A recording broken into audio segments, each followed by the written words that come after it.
Hi, this is JJ. Welcome back to my channel. So today, as a request to one of my J Squad members who asked the question to tell us how you can win as a small creator in 2021 and a YouTube creator, like how you can be a YouTube creator in 2021, like how to grow on YouTube in 2021. So I'm going to give the perspective from a smaller creator, someone with under 2,000 subscribers, because I believe that folks who have a larger subscriber base have different issues, different concerns, different priorities than those of us who are smaller rising creators. And for those of you who don't know, I am the co-founder of the Rising YouTuber Club, which is a club inside the audio only iOS right now app called Clubhouse.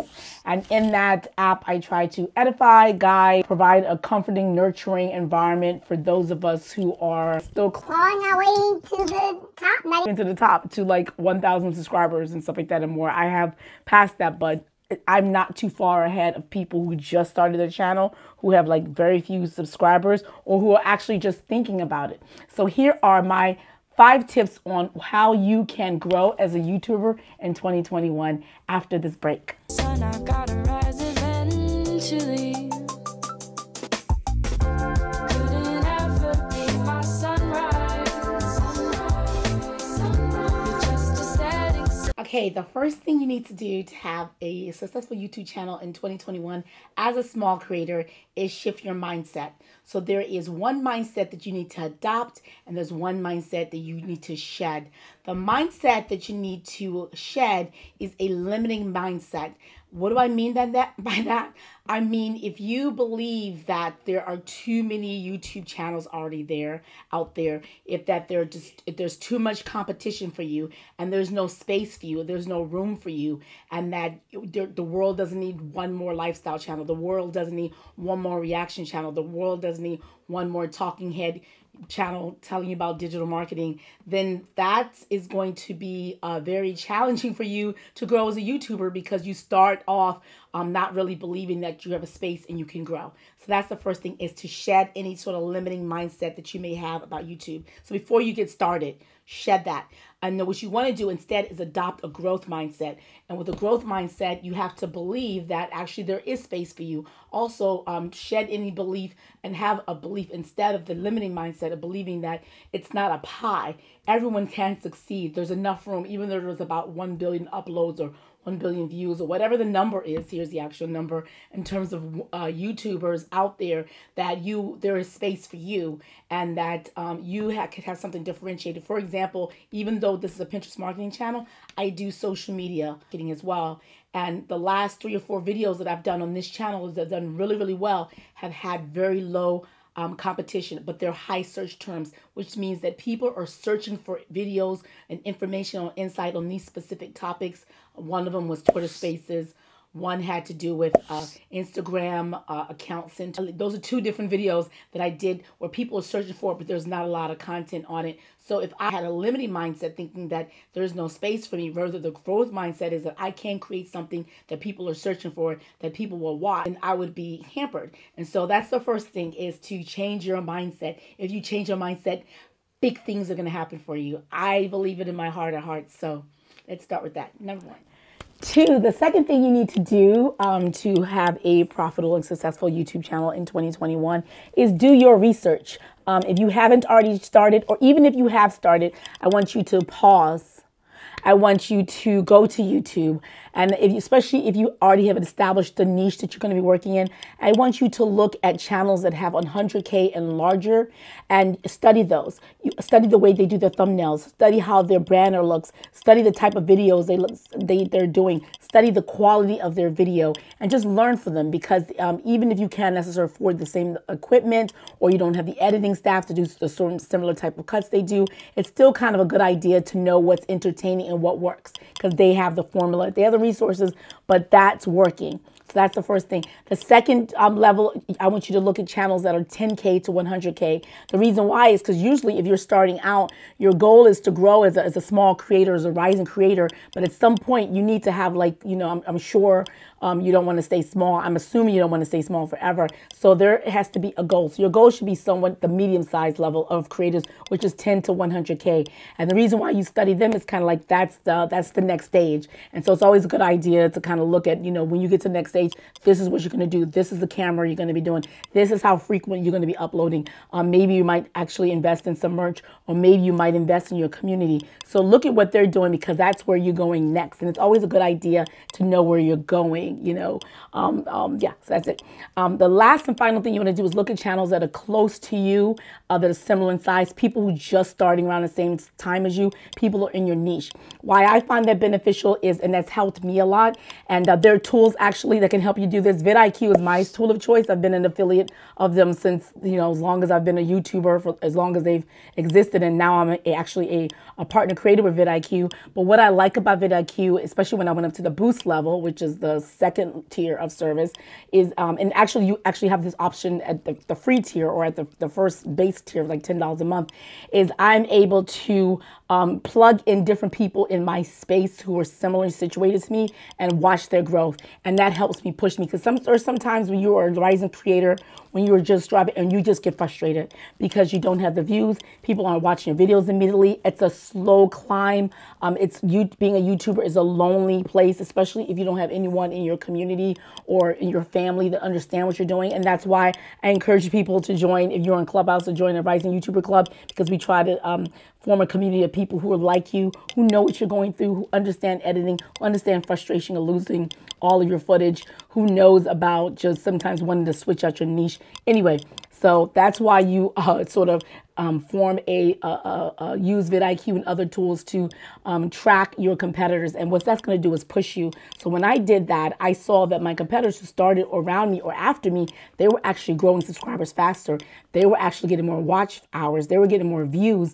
Their videos were doing better than mine. They were producing more videos. And so what that did is that gave me the kick in the butt that I needed to get back to the drawing board and be like, oh, I can do this. It's that competitive spirit of me. So if you're driven by competition or competitiveness, engaging in that, or at least just keeping track of people in your sphere who are similar situated to you, it's going to be what you might need, that little motivation you need to keep going, because it's very easy to give up. A lot of people do, and you may have given up. And so if you want to start again, do that. So that's the second thing you do, is study not your competitors, but study people in your niche who are doing something similarly, to get some ideas, to get some motivation for the middle, and then also just to get that competitive push.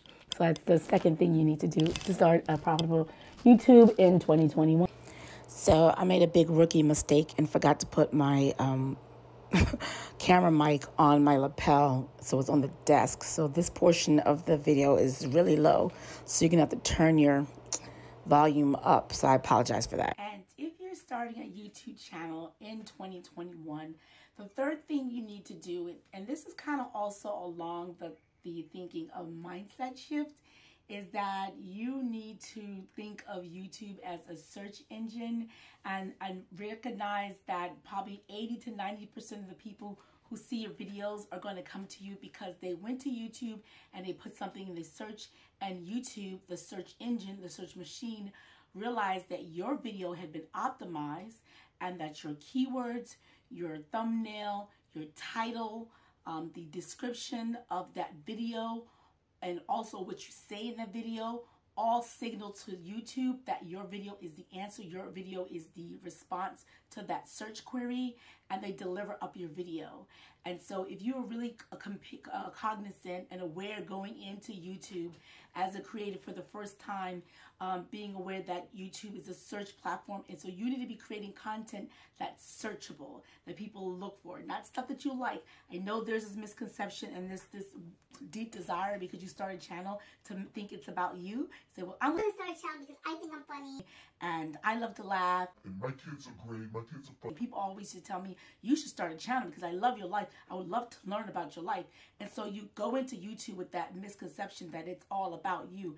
And if someone doesn't doesn't know you, if someone doesn't aware of your children, that means that they're not going to be searching for you. So if you create content and you title a video after your children, if you title and put description like, this is Marquis was tripped up and was funny, we played a joke on him, no one's searching that. So your video is not going to be found. However, if you did a video on a prank and your title says the trendy prank, and then your thumbnail, it shows a photo of someone pranking, and then also in your description and your keywords, it had all elements that this is a prank, and people go in and they're searching for different people doing the prank, that's going to get you discovered. So make sure that you go into YouTube thinking of those things, everything I just described, that every video you do, perhaps even before you do your video, you do your search, your research. And again, this goes back to vidIQ. You can go type in to see what is trending, what people are searching for, and you want to go for something that is low in volume, but high in search traffic, high in search volume, but low in competition. Or even if it's trendy and you get a nice decent score to say, yeah, this is something you need to be doing. vidIQ has a new tool where they kind of tell you, here are sort of your next video, here's trending based on your data, based on what we analyze. Again, it's a data given tool based on what we analyze. This is what you should be doing next. This is what's trending. This is what people's looking for. If you do a video on this content, you're going to do well. So that is number 3. Always go into YouTube. Number 3. Go into YouTube thinking, okay, about that it's a search engine, and to create content for search, create searchable content. And that is how you can grow on YouTube in 2021 if you are mindful of that. It's not about you, it's about what people are searching for. So that now, I mentioned SEO, which is search engine optimization. So that is something that you consider before you actually publish a video. That's when you look at what's trending, what's not available out there, where there's no competition, and you optimize your video before you publish it. So once you publish it, you show up in search. The next thing after you publish it is you look at your analytics. This is the data. This is the information, the post-publication that you make sure you know and aware of. There's 2 main, I think, analytics. There's lots of analytics when you go into YouTube Studio that tells you lots of information. The 2 most important one that you should be aware of going into YouTube 2021 as a first-time creator, or maybe just someone thinking about your channel again and reigniting their passion in your channel. The 2 most important analytics is your click-through rate, and that is the rate to which, if YouTube serves up impressions of your video to various different people searching, whether it's up next, and the people who actually click through. So for example, if YouTubers serve up your video to 100 people and 20 of those 100 people see your thumbnail and decide, yeah, the answer to my query, what I was looking for, that's on the other side of that thumbnail, I'm going to click through. So 20% click-through rate is pretty high and really, really good.